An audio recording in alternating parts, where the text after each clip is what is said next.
High, আমি Priya. Welcome back to Priya and cut. কেমন আছো তোমরা সবাই? আশা করছি সবাই খুব ভালো আছো। তোমাদেরকে আরেকবার স্বাগত আমার একটা মিনি ব্লগে। আজ শেয়ার করছি তোমাদের সাথে কাল রাতে কিভাবে আমি বানিয়েছিলাম তড়কা। প্রথমেই ডালটাকে 3 থেকে 4 ঘন্টা মতন ভিজিয়ে প্রেশার কুকারে সেদ্ধ করে নিয়েছি। কড়াইয়ে তেল গরম করে দিয়ে দিয়েছি শুধুমাত্র জিরে, আর কিন্তু কিছু দিইনি ফোড়ন হিসাবে। তারপর রসুন কুচি, পেঁয়াজ কুচি দিয়ে ভালোভাবে নাড়াচাড়া করে দিয়ে দিয়েছিলাম 1 চামচের মতো আদা কুচি এবং লঙ্কা কুচি।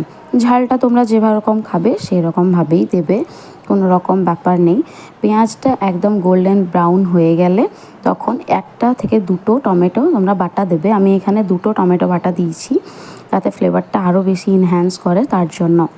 তারপর ওই নর্মাল যে মশলা হয়, নুন, হলুদ, জিরে, ধনে আর একটু কাশ্মীরি মির্চ, বাস শুধুমাত্র কালারটার জন্য, আর কিছু না। আর এই দেখো এখানে তড়কা ডালটা সেদ্ধ হয়ে গিয়েছে।